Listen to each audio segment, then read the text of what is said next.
Assalamualaikum warahmatullahi wabarakatuh. Hai pemirsa Mina-chan, kali ini admin akan menceritakan tentang kisah seorang gadis kecil bersama Rasulullah Shallallahu Alaihi Wasallam di Hari Raya Idul Fitri.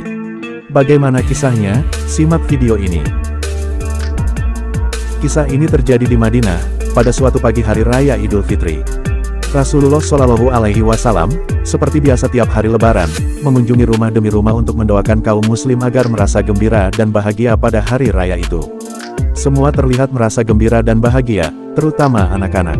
Mereka bermain sambil berlari-lari ke sana kemari dengan mengenakan pakaian yang bagus serta mainan-mainan di tangannya. Namun, tiba-tiba Rasulullah melihat di sebuah sudut jalan ada seorang gadis kecil sedang duduk bersedih sambil menangis. Ia memakai pakaian yang sangat lusuh serta rambut yang acak-acakan dan sepatu yang telah usang. Rasulullah pun bergegas menghampirinya. Gadis kecil itu menyembunyikan wajahnya dengan kedua tangannya, lalu menangis terseduh-seduh. Rasul kemudian meletakkan tangannya dengan penuh kasih sayang di atas kepala gadis kecil tersebut, lalu bertanya dengan suaranya yang lembut, "Anakku, mengapa kamu menangis? Hari ini adalah hari raya bukan?" Gadis kecil itu terkejut, tanpa berani mengangkat kepalanya dan melihat siapa yang bertanya. Perlahan-lahan ia menjawab sambil bercerita.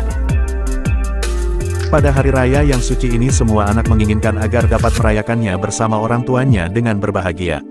Anak-anak bermain dengan riang gembira. Aku lalu teringat pada ayahku, itu sebabnya aku menangis. Ketika itu hari raya terakhir bersamanya. Ia membelikanku sebuah gaun berwarna hijau dan sepatu baru. Waktu itu aku sangat bahagia. Lalu suatu hari ayahku pergi berperang bersama Rasulullah Shallallahu Alaihi Wasallam. Ia berjuang bersama Rasulullah bahu-membahu dan kemudian ia meninggal. Sekarang ayahku tidak ada lagi.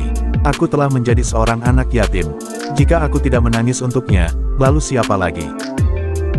Setelah Rasulullah mendengar cerita itu, seketika hatinya diliputi kesedihan yang mendalam.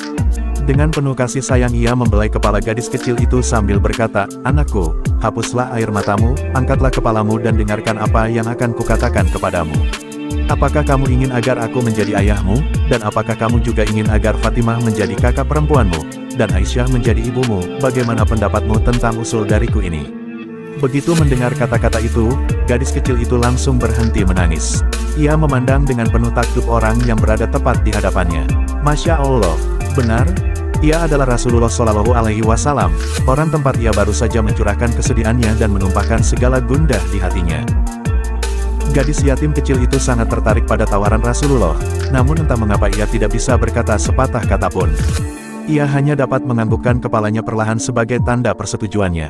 Gadis yatim kecil itu lalu bergandengan tangan dengan Rasulullah Shallallahu Alaihi Wasallam menuju ke rumah. Hatinya begitu diliputi kebahagiaan yang sulit untuk dilukiskan, karena ia diperbolehkan menggenggam tangan Rasulullah yang lembut itu.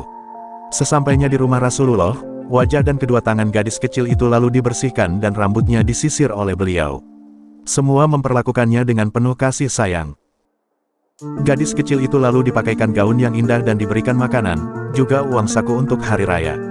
Lalu ia diantar keluar, agar dapat bermain bersama anak-anak lainnya. Anak-anak lain merasa iri pada gadis kecil dengan gaun yang indah dan wajah yang berseri-seri itu. Mereka merasa keheranan, lalu bertanya, "Gadis kecil, apa yang telah terjadi? Mengapa kamu terlihat sangat gembira?" Sambil menunjukkan gaun baru dan uang sakunya gadis kecil itu menjawab, "Akhirnya aku memiliki seorang ayah. Di dunia ini, tidak ada yang bisa menandinginya. Siapa yang tidak bahagia memiliki seorang ayah seperti Rasulullah? Aku juga kini memiliki seorang ibu, namanya Aisyah, yang hatinya begitu mulia. Juga seorang kakak perempuan, namanya Fatimah. Ia menyisir rambutku dan mengenakanku gaun yang indah ini. Aku merasa sangat bahagia, dan ingin rasanya aku memeluk seluruh dunia beserta isinya." Subhanallah.